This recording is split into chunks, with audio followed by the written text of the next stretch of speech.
자, 저번 시간에 이어서 이제 인문을 중심으로 대한민국의 발전, 그 초창기 정치사를 해방 직후 정치사를 다시 한번 살펴보겠습니다. 자, 먼저 우리 꾸 아저씨 먼저 봅시다. 자, 물론 광복 전에는 그러니까 내가 그때도 이제 우리가 얘기를 했었지. 이순신이나 세종대왕 같은 이야기를 하면서 모든 위인들이 항상 존경할 부분만 있는 것은 아니다. 여러분들이 초등학교 때 봤던 그 위인전은 아무래도 위인들의 존경할 만한 부분들을 써가지고 만든 거니까 그렇겠지만 뭐 많아요. 위인들이라고 항상 올바른 일만 할 순 없잖아. 그러니까 경배가 휘발람이긴 한데 가끔 조금씩 착한 짓을 할 때처럼, 그치? 위인들 역시 우리가 분명히 존경할 만한 사람들이고 우리나라의 역사건 아니면 어떤 인류의 발전이가 이렇게 큰 기여를 했겠지만 그 사람들 역시 사람이기 때문에 항상 좋은 일만 하고 살 수는 없었다는 거지.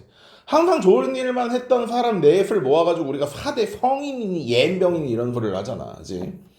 자, 그런 식으로 바라보면 김구는 솔직히 말해서 임정부터 45년까지 김구는 깔 게 하나도 없는 사람이긴 한데 1919년부터 45년까지는 그 이전과 그 이후에는 사실 어떤 비판할 만한 공간도 없지는 않아요. 정말 많습니다. 자, 김구 봅시다. 광복 전에는 국모의 원수라 해서 치아포라는 곳에서 스치다라는 일본인을 그냥 죽여버립니다. 이게 뭐가 문제가 되냐면, 얘들아, 야, 실제로 이 스치다라는 사람이 을미사변 때 우리나라에 와가지고 민비한테 칼질을 한 새끼라 하더라도 김구에겐 얘를 죽일 자격은 없어. 야, 이게 허용되면 이게 서부 무법지대지. 어? 뭐 미국 서부개척시대냐? 사적지제는 어떤 정치체제에서도 할 수 없는 겁니다. 어떤 애가 우리 엄마를 찔러 죽였어. 오케이. 자, 내가 그 새끼를 찔러 죽이고 싶은 감정이 드는 건 맞지. 근데 그걸 가지고 그렇다고 내가 걔를 찔러 죽이면 되니? 이건 사척제잖아, 얘들아. 비판해야 될 부분입니다. 비판해야 될 부분이 맞아요, 이거는. 실제로 푸치다는 그런 사람도 아니었고, 일본 상인이었고요.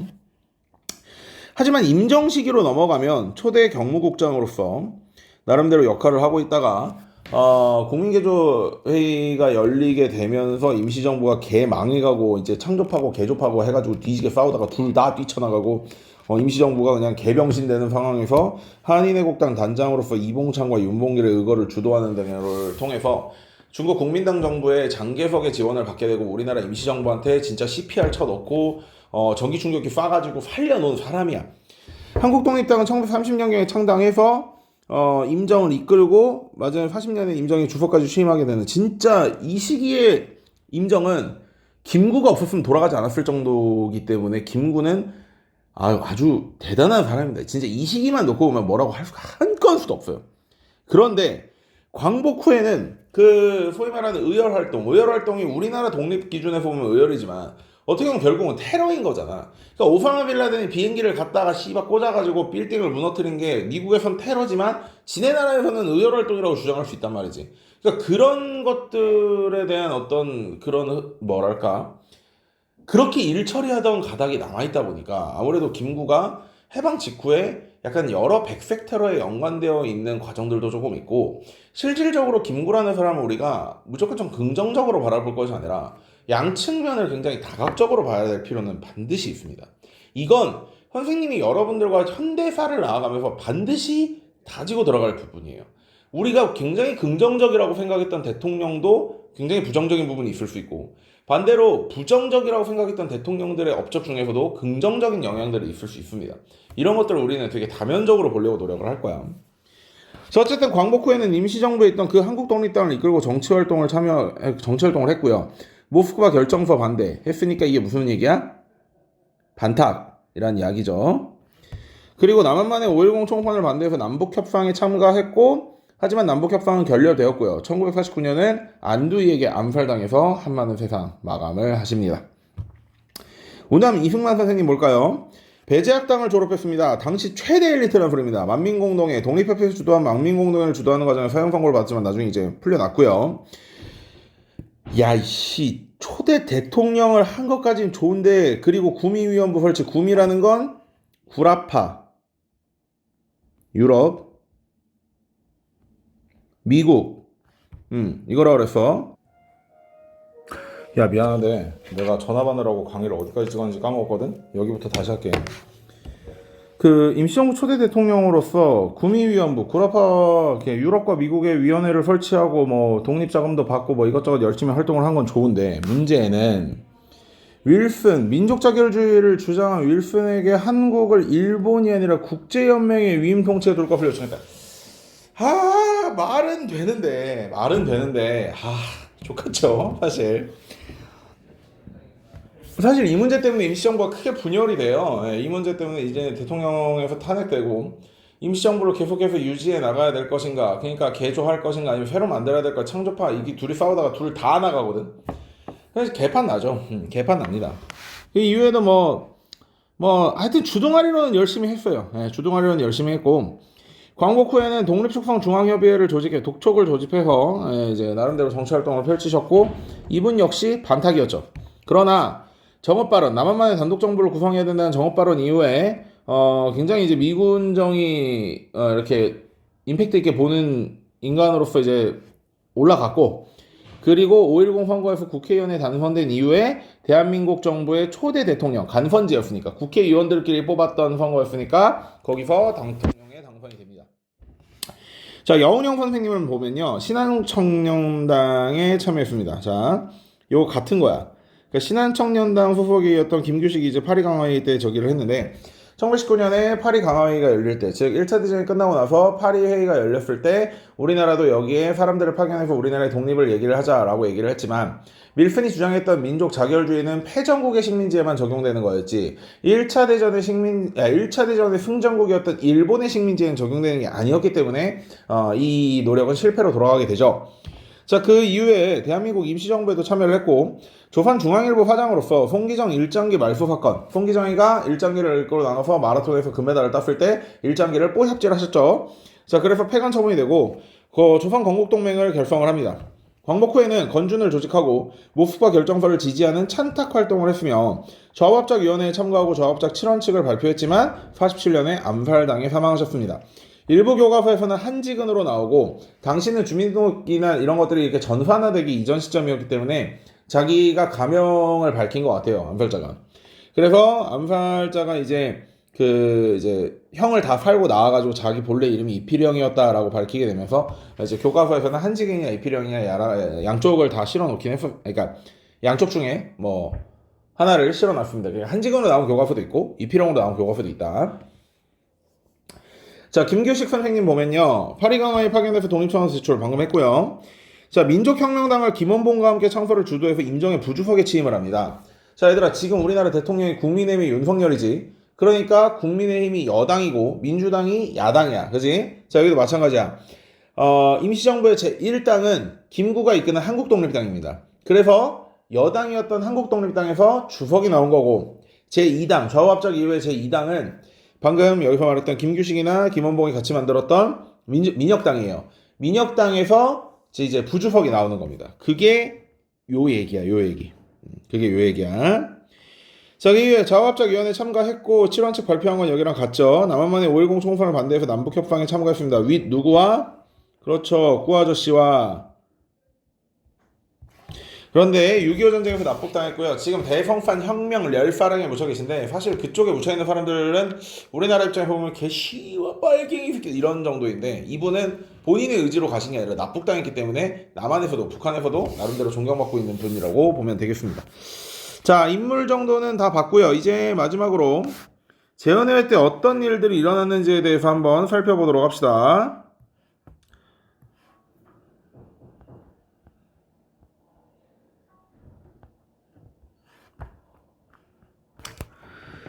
자, 1948년 5월 10일날 총선거가 시행이 됐고 재헌헌법이 제정됐습니다. 그게 언제겠어? 재헌절 7월 17일이겠죠.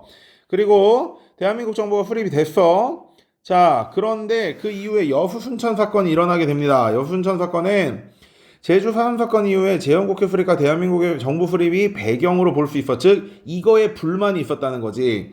그래서 여수 군부대의 제주 사암 사건에 대한 진압 명령이 내려갔는데, 군부대 내 좌익 세력이 명령을 거부했고 무장봉기에서 여수와 순천 지역을 장악, 즉 반란을 일으킨 거죠. 따라서 미국의 화력 지원 속에 정부군이 방문을 진압은 했으나 역시 이 과정에서 많은 민간이 희생된 거, 이게 가장 중요한 문제일 것이고. 자, 반민특위 내용 보겠습니다. 중요합니다. 중요하고 열받죠. 자, 반민특위는 요거의 줄임말이야. 반민족행위 특별조사위원회의 줄임말이야.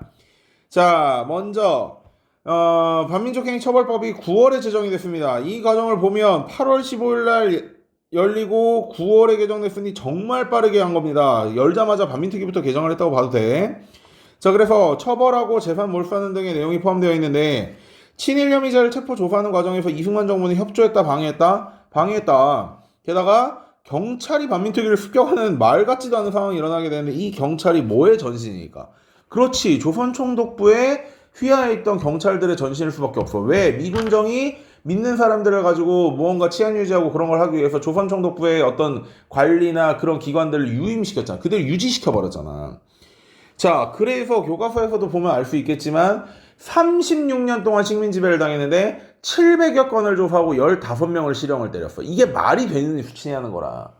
우리나라에 친일파가 15밖에 없었다. 야, 진짜 우리나라 민족 정기는 어마어마하다, 그지? 응? 야, 비시정부가 만들어지고 나서 41년부터 45년까지 약 4년의 나치 독일 휘하에 있던 프랑스에서 처벌받은 사람이 16만 명이야. 조사받은 사람이 아니라. 4년 동안 16만 명을 처벌했는데 36년 동안 15명을 처벌. 야, 씨발 민족정기 대단하다. 우리나라는 대단해. 자, 그래서 반민특위 활동 기간이 단축되는 등의 어떤 그런 그 이승만 정부나 비협조 이런 거에 따라서 반민특위는 해체됐고요. 친일파 청산의 노력은 완전히 좌절되었죠. 그 이후에도 친일파 청산을 노력할 수는 있었으나 뭐가 터졌지? 한국전쟁이 터지게 되면서 그 친일파들이 열심히 가서 싸웠습니다. 참 안타까운 점이 많아요. 그러니까 이런 거야. 얘들아, 용서를 비는 것과 죗값을 치르는 건 다른 문제라고 선생님이 수업 시간에 얘기했어. 그지? 예를 들어서 선생님이 뭐 초보기를 개 패듯이 팼어. 제가 초보기는 개니까 개 말고. 예를 들어서 좋다. 자, 내가 류영탁 교감쌤을 뒤지게 팼어. 자, 근데 그거를 교감쌤이 나를 용서할 수는 있겠지. 하지만 내가 교감쌤을 때린 거에 대해서 죗값을 치르는 건 전혀 다른 문제야. 친일파를 우리가 용서할 수는 있어. 언제? 그들이 제대로 된 죗값을 치렀을 때. 그러나 그들은 제대로 된 죗값을 치르지도 않고 한국전쟁을 기반으로 반일에서 반공으로 국시가 옮겨가는 과정 속에서 자신들의 죄를 세탁하고 자신들이 반민족 행위를 했던 것들을 세탁하고 우리나라에 그대로 융화되어 버리는 그런 일들이 벌어졌다는 거죠. 자, 마지막으로 농지개혁 한번 볼까요? 자, 농지개혁은 국민 대다수가 토지 분배와 지주제 개혁에 대한 요구가 반드시 있었습니다. 왜냐면 우리나라에서 최초로 농지를 개인이 소유한다라는 개념이 등장한 건 대한제국 시기예요. 대한제국 시기에 지계라는 걸 발급하기 시작하면서 이 지계가 토지 소유에 대한 문서였고 그 이전은 사실 왕의 것 이런 느낌이었는데 그러다가 1910년도에 동양 척식주식회사에서 토지조사 사업을 하게 되면서 그 개인의 소유라는 거에 무지했던 농민들을 상대로 어마어마하게 많은 양의 토지를 뺏어갔고 그들이 이제 독립을 한 이후에 우리가 독립하고 광복을 한 이후에 그들의 토지를 물려받는 과정에서 그들의 토지를 이제 다시 뺏는 과정에서 그 척식회사가 가지고 있었던 일부 지주들에게 굉장히 많은 땅들이 모이게 되었습니다. 그러니까 아니면 애초부터 척식주식회사에 뺏기지 않았던 지주들도 있고요. 어쨌든 그런 와중에 북한 지역에서는 토지개혁이 실시가 됐어. 1946년인가 실시가 됐을 거거든. 여기는 무상으로 몰수하고 무상으로 분배하는 그런 과정이었습니다. 자, 그래서 우리나라가 1년 만에 제정국회가 제정된 지 1년 만에 농지개혁법을 제정해서 우선 유상으로 매수를 하는데 돈이 없으니까 돈이 아니라 지가증권을 먼저 발급을 해주고요. 그 다음에 소장농에게 다시 유상으로 분배해서 이 소장농에게 받은 돈을 지가증권만큼 누구에게 다시 돌려준 거야? 지주에게 돌려준 거죠. 그리고 농사지을 땅 이상의 땅, 그러니까 너무 많은 땅을 가지고 있으면서 소작을 부리고 일도 안 하면서 돈 버는 걸 막기 위해서 소유상한 자체는 3정보로 제한을 하긴 했으나 그렇다고 지주가 없어진 건 아니다. 하지만 어쨌든 농지개혁을 통해서 대부분의 농민이 토지를 소유할 수 있게 된 것까지는 좋은데 1년 후에 한국전쟁이 발발하게 됐죠. 자, 그래서 우리가 여기까지 해서 우리 이 1차고 과시험 범위를 마무리 짓고 여러분들 열심히 공부해서 좋은 성적 받을 수 있기를 바랍니다. 자, 고생 많았습니다. 야, 이거 뭐야, 왜 안 나와?